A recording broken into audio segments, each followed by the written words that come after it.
नमस्कार साथियों, math competition class Amit sir की क्लास में आपका बहुत बहुत स्वागत है। साथियों, आज की क्लास में हम एक टेस्ट है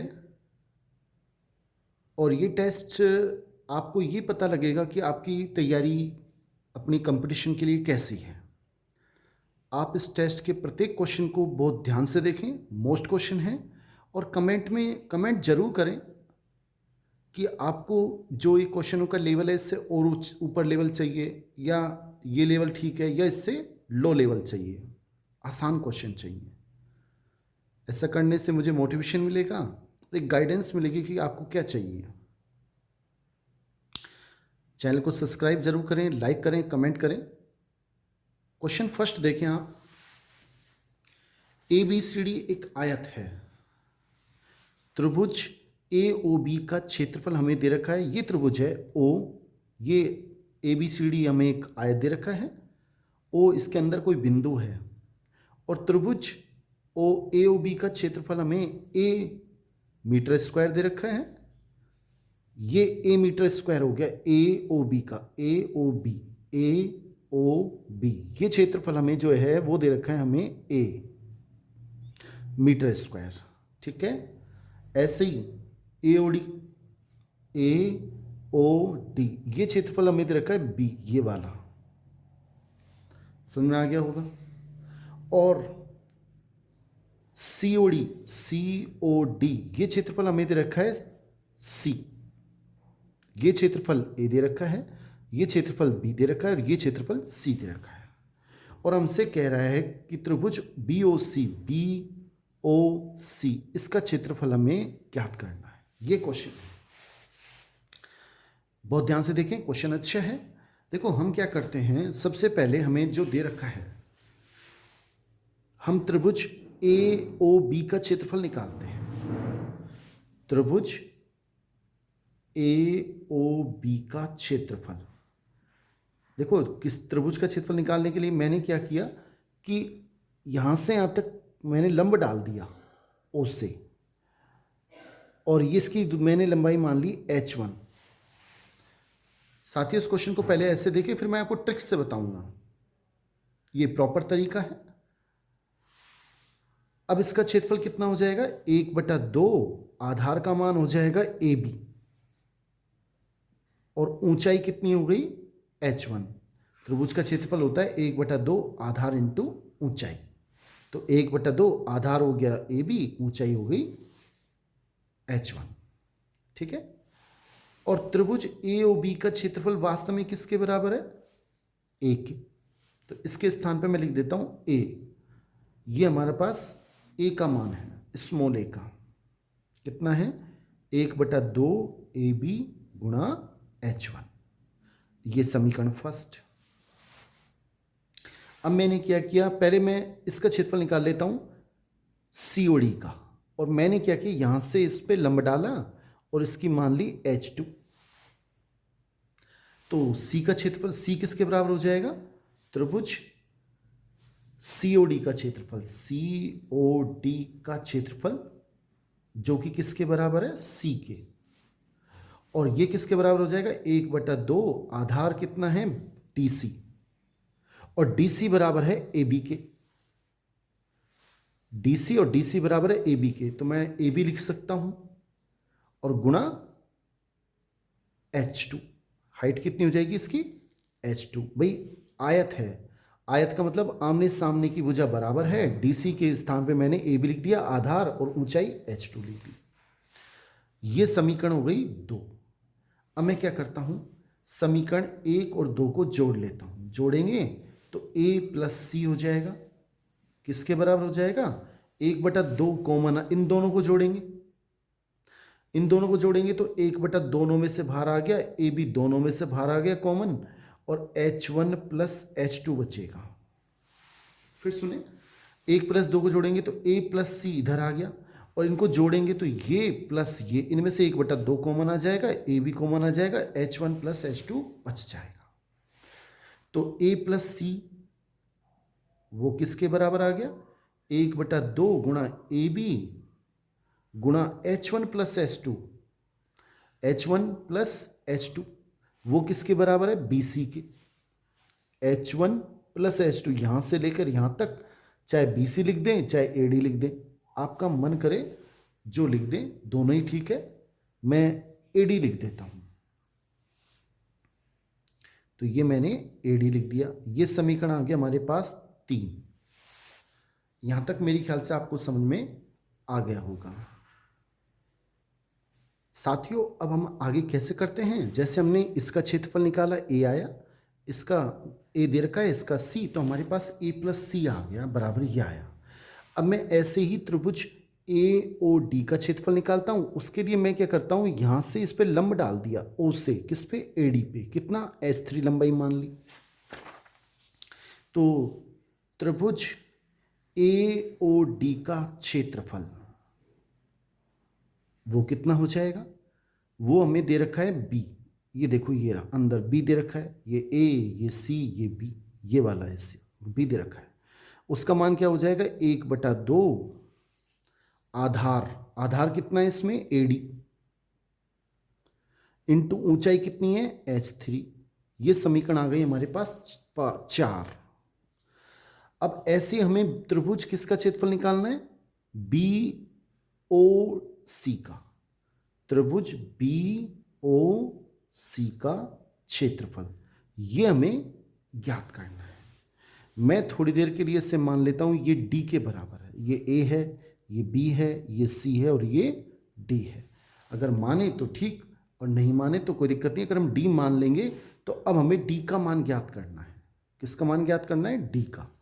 कैसे करेंगे, इसका क्षेत्रफल क्या होगा, 1/2, आधार कितना हो जाएगा, BC, मैंने इस पर भी लंब डाल दिया, ये हो गया H4। तो आधार कितना हो गया इसमें, BC। अब मैं BC लिख दूं चाहे BC AD लिख दूं, क्यों, क्योंकि BC किसके बराबर है, AD के, आमने सामने की भुजा बराबर होती है। और ऊंचाई कितनी हो जाएगी इसमें, H4। ये समीकरण आ गई हमारे पास 5। अब मैं समीकरण 4 और 5 को जोड़ देता हूं। जोड़ेंगे तो क्या आएगा, B प्लस D बराबर, अब इसमें ये प्लस ये जुड़ेंगे, जब जुड़ेंगे तो 1/2 दोनों में से बाहर आ जाएगा, इंटू AD आ जाएगा, इंटू अब ये और ये जुड़ जाएंगे, H3 प्लस H4।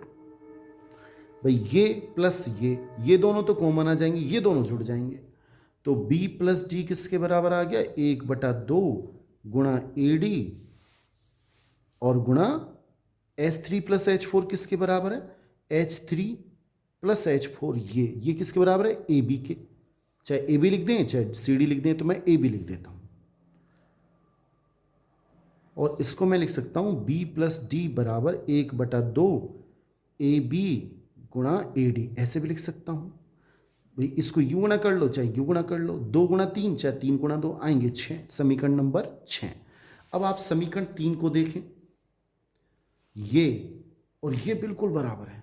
इसका मतलब A प्लस जो B प्लस D है वो किसके बराबर हो जाएगा, इसका मान किसके बराबर है, ये देखो सेम है, 1/2 AB into AD A plus C के, तो मैंने यहाँ लिख दिया A प्लस C।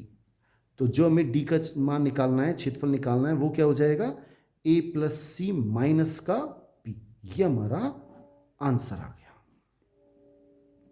यानी इसका क्षेत्रफल क्या हुआ, कौन सा ऑप्शन ठीक है इसमें, A plus C minus B, यानी कि A plus C minus B, D option हमारा बिल्कुल सही है। मेरे ख्याल से आपको समझ में आ गया होगा।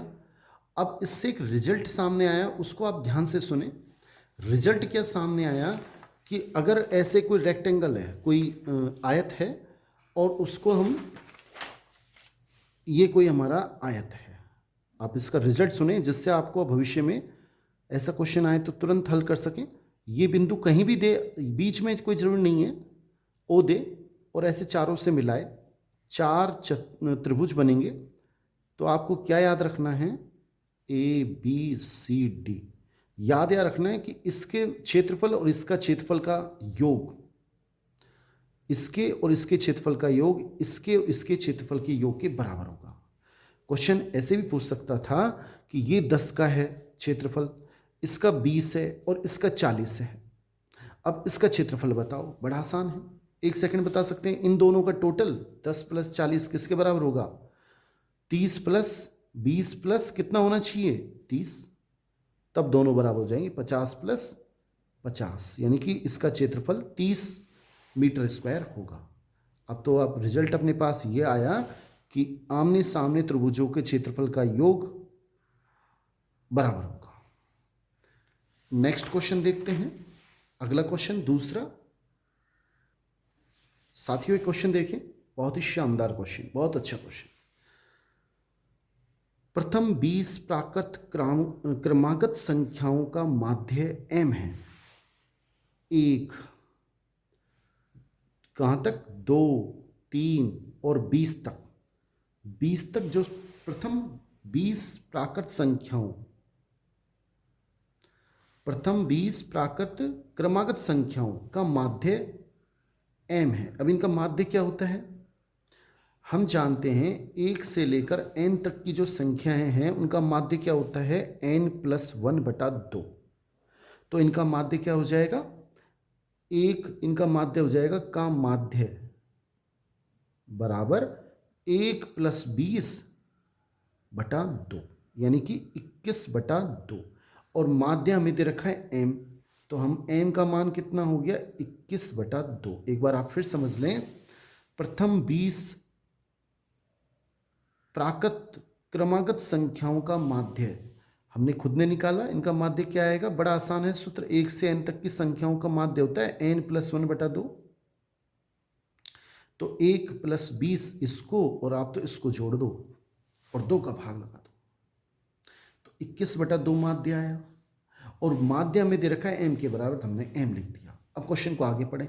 जब समूह से अंतिम 6 क्रमागत प्राकृत संख्या निकाल दी जाए तो अब कहाँ तक हो जाएगी, 1 2 3 4 14 तक। 6 निकाल दी, 15 16 17 18 19 20 14 तक बची।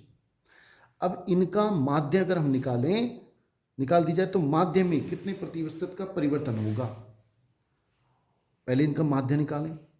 का माध्य क्या हो जाएगा, माध्य हो जाएगा 15/2। कैसे, ये 14 + 1/2, 14 और 1 15/2। बड़ा आसान है। 1 से n तक की प्राकृत संख्याओं के माध्य निकालना हो, इसको जोड़ो, 2 का भाग लगा दो। अभी पूछ रहा है कितने प्रतिशत परिवर्तन हुआ, कितने प्रतिशत हुआ। देखो पहले 21/2 कितना हो गया, इतना हो गया, ये तो हुआ परिवर्तन। कितने प्रतिशत हुआ, देखो परिवर्तन क्या हुआ, ये था, ये हो गया, तो परिवर्तन क्या हुआ, इसमें से इसको घटा दिए, ये तो हुआ परिवर्तन। किसके सापेक्ष निकालेंगे, इसके सापेक्ष, यानी कि m और इंटू 100। पहले m था, m इसके बराबर है, फिर इतना हो गया तो इसको हमने घटा दिया, तो इतना परिवर्तन m के सापेक्ष इंटू 100। अब इसको हम कर लेते हैं, हल कर लेते हैं। 21 में से 15 गए तो 6 और 2 ही नीचे हैं, यानी कि 3। इसको हल करोगे 3 को 100 से गुणा करोगे तो 300 बटा m प्रतिशत। ये हमारे पास सही आंसर आ गया, 300 बटा m प्रतिशत हमारा सही आंसर है। इसका मतलब सी ऑप्शन हमारा बिल्कुल सही है। मेरे ख्याल से आपको समझ में आ गया होगा। एक बार आप फिर सीख लें, 1 से 20 तक की क्रमागत जो संख्या है उनका माध्य कैसे निकालते हैं। 1 से कभी भी निकालना हो, जितने तक निकालना हो, इसको जोड़ो, 2 का भाग, सूत्र होता है। अब उसका मान m के बराबर है। अगर 1 से 14 तक है तो ये हो गई, परिवर्तन कितने का हुआ, इसमें से इसको घटा दिया, किसके सापेक्ष, m के सापेक्ष इंटू 100, 300 बटा m प्रतिशत। नेक्स्ट क्वेश्चन देखें साथियों, ये क्वेश्चन देखें तीसरा, प्रायिकता का शानदार क्वेश्चन है। क्वेश्चन आपको आसान लगेगा, जब हम कर देते हैं उसके बाद आसान लगता है, खुद करें तो इतना आसान नहीं है। एक बॉक्स है, इसमें 4 संख्याएं 1 3 5 7। ये कोई दूसरा बॉक्स है, इसमें संख्याएं 2 4 6 8, 4 संख्याएं, 4 इसमें 4 इसमें, ठीक है। एक बॉक्स में ये संख्या 4 काट रखे हैं और दूसरे बॉक्स में इतनी नंबर के 4 काट रखे हैं। प्रत्येक बॉक्स से एक कार्ड यादृच्छिक रूप से निकाला जाता है। प्रत्येक से, इससे भी एक, इससे भी एक, इससे भी एक निकाला और इससे भी एक कार्ड निकाला। ये हमें कोई सा भी एक कार्ड निकालना है। तो कुल स्थिति कितनी होगी? कुल स्थिति देखें पहले तो। कुल स्थिति होगी, इससे एक कार्ड निकालने की कुल स्थिति कितनी है? 4। कोई सा भी ले सकते हैं। ये निकाल लिए, ये निकाल लिए, 1 2 3 4, इससे भी 4। तो टोटल स्थिति कितनी होगी? 16। प्रत्येक बॉक्स से एक कार्ड यादृच्छिक रूप से निकाला जाता है। टोटल स्थिति होगी उसकी 16। इस प्रकार निकाली गई संख्याओं का गुणनफल 14 से अधिक आने की प्रायिकता क्या होगी? एक संख्या इसमें से लो, एक इसमें से लो और उनको गुणा करो और गुणनफल 14 से अधिक आना चाहिए। अब अनुकूल स्थिति कौन कौन सी है? अनुकूल स्थिति देखो, एक को आप अगर 2 से, एक इसमें से लोगे, 2 इसमें से गुणा करोगे तो 2 आएगा। यह हमारी अनुकूल स्थिति नहीं है। एक को अगर 4 से गुणा करोगे, नहीं है, 4 आएगा। 14 से अधिक आना चाहिए।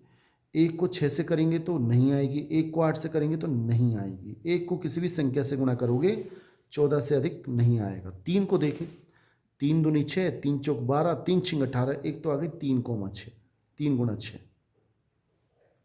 एक हो गई 3 गुणा 8, 2। फिर 5 को 2 से गुणा करेंगे 10, 5 को 4 से गुणा कर लेते हैं, 5 गुणा 4, 5 गुणा 6 और 5 गुणा 8। 7 को करें तो 7 इंटू 2 नहीं लेंगे, 7 दूनी 14, हमें 14 से अधिक चाहिए। तो 7 इंटू 4, 7 इंटू 6 और 7 इंटू 8। ये स्थिति कितनी हो गई? 1 2 3 4 5 6 7 8, यानी कि टोटल 8 अनुकूल स्थिति हैं।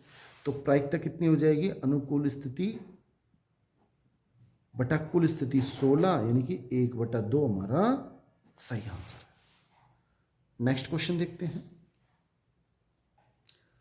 साथियों। नेक्स्ट क्वेश्चन बहुत ही शानदार क्वेश्चन, बहुत ही शानदार क्वेश्चन है। आपको यहां से पता लग जाएगा कि आपकी तैयारी कितनी अच्छी है या कैसी है। क्वेश्चन कैसा भी आ सकता है। क्वेश्चन का लेवल ज़्यादा ऐसा नहीं है कि ये तो सर ज़्यादा कठिन, नहीं। क्वेश्चन का लेवल CET एग्ज़ाम जो कि 10+2 का हुआ था, और अंतिम जो उसका पेपर हुआ था शिफ्ट का, उसमें आप क्वेश्चन ऐसे थे, बहुत अच्छे, बहुत शानदार।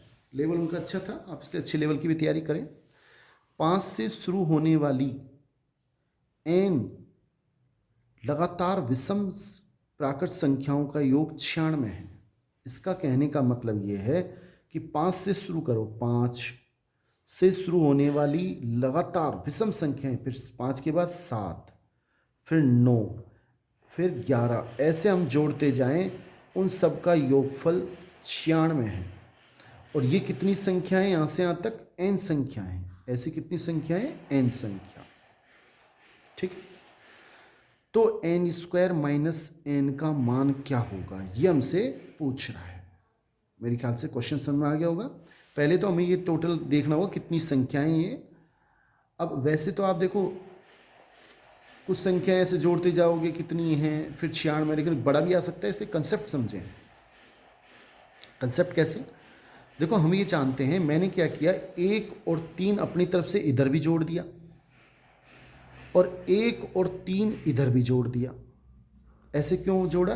क्योंकि अब ये हो गई यहाँ से यहाँ तक पूरी कंप्लीट 1 से 1 3 5 7, और हम एक सूत्र जानते हैं, 1 3 5 7 इन संख्याओं, विषम प्राकृत संख्याओं का योगफल का सूत्र होता है n²। क्या होता है? n²। ठीक है, या कैपिटल n² लिख दूं, इसमें हमें n दे रखा है, स्मॉल n² लिख लो, एक ही बात है, आपको समझ में आना चाहिए। ये n संख्याएं हैं तो इनका योगफल होता है n²। ठीक है। अगर मान लो ये n संख्याएं यहां से और यहां तक, तो इनका योगफल होता है n²। मैं कैपिटल n ले देता हूं आपको समझाने के लिए कि अगर कैपिटल n संख्याएं यहां से यहां तक अगर कैपिटल n संख्या हैं तो उनका योगफल होता है n²। ये सूत्र है, विषम प्राकृत संख्याओं का योगफल ज्ञात करने का सूत्र है, आपको याद रखना है। ठीक है। अब विषम प्राकृत संख्याओं का अगर n संख्या है तो अब ये संख्या मैंने मान ली यहां से यहां तक ये n है, तो इनका योगफल कितना हो जाएगा? Capital N। अगर ये कैपिटल N पे तो यहां से यहां तक तो स्मॉल n है, और ये और जोड़ दी तो मैंने मान ली ये सारी संख्याएं कैपिटल N, तो इनका योग हो जाएगा n², और कितना हो जाएगा इधर? 100। तो कैपिटल N का मान हो जाएगा, वर्गमूल कर दिया मैंने तो 10 हो जाएगा, दोनों ओर वर्गमूल किया तो 10 हो जाएगा। लेकिन हमें स्मॉल n कितना हो जाएगा? n का मान कितना हो जाएगा? आप ध्यान से देखें, यहां से यहां तक कैपिटल N संख्याएं हैं, और कैपिटल N में से अगर दो संख्या कम कर दें, 1 और 3, अगर दो संख्या कम कर दें तो स्मॉल n का मान हो जाएगा यानी कि 8। आप फिर समझ लें, अगर यहां से यहां तक कैपिटल N संख्याएं हैं और कैपिटल N में से दो संख्या कम कर दें, 1 और 3, तो स्मॉल n है, यानी कि स्मॉल n का मान टोटल जितनी संख्या है उनमें से दो संख्या कम है, यानी कि टोटल 10 संख्या है तो 8 संख्या है। अब हमसे पूछ क्या रहा है? n² माइनस n, यानी कि 64 माइनस 8। 8 का मान कितना हो जाएगा? 64 माइनस 8। तो 64 माइनस 8, साथियों एक थोड़ा सा सही कर लें, ये ऑप्शन मैंने इस तरह से हैं, इन ऑप्शनों को ठीक कर लें। अब ठीक है, ये ऑप्शन सब में 6 लगा हुआ था, तो 64 में से जब 8 घटाएंगे तो कितने बचेंगे? 56। इसका मतलब हमारा सही आंसर बी है। मेरे ख्याल से आपको समझ में आ गया होगा, बहुत ही शानदार क्वेश्चन है। नेक्स्ट क्वेश्चन देख लें साथियों। नेक्स्ट क्वेश्चन है 5वां। इसको भी देखिए आप, हमें दे रखा है 3 की पावर x प्लस वाई का मान 81, एक समीकरण। अब इसको हम कैसे हल करेंगे? देखो, मैं इसको लिख सकता हूं 3 की पावर 4। क्यों? क्यों 3 इंटू 3 इंटू 3 इंटू 3, 3 तिया 9, 9 तिया 27, 27 तिया 81, और ये हो गया 3 की पावर 4 बार यानी 4। अब आधार समान है तो घातें भी बराबर होंगी, तो x प्लस वाई का मान हो गया 4। ये हमारे पास आ गई समीकरण नंबर 1। दूसरा देखें, 81 की पावर x माइनस वाई बराबर 3। इसको हम कैसे हल करेंगे? देखो, मैं इसको 81 को अभी जैसे लिखा 3 की पावर 4 और उसकी पावर x माइनस वाई बराबर 3। अभी आपको मैंने बताया था पहले, घात पे घात गुणा होती है, तो इसको गुणा करेंगे 4x माइनस 4y बराबर 3। इसके ऊपर कुछ नहीं तो 1 लगा लें, तो 4x माइनस 4y बराबर हो जाएगा 1। ये समीकरण आ गई 2। मेरी ख्याल समझ में आ गया हो। और ये हमारे पास समीकरण 1 है। समीकरण 1 से हम x का मान निकाल लें।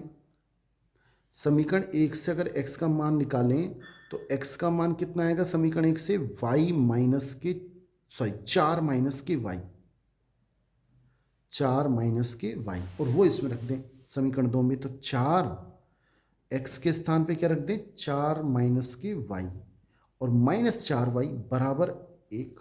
इसको इससे गुणा करेंगे, 4 चौक 16, माइनस 4y और माइनस के 4y बराबर 1। कितना आएगा? देखो 16, इसे एक को इधर लिया हो, कितने बचेंगे? 15 घटाएंगे तो, और माइनस 4y माइनस के 8y उधर जाके प्लस के 8y, तो y का मान आ जाएगा 15/8। ये y का मान। अब आप ऑप्शन देख लें, y का मान आ गया 15/8। ये ऑप्शन बिल्कुल सही है।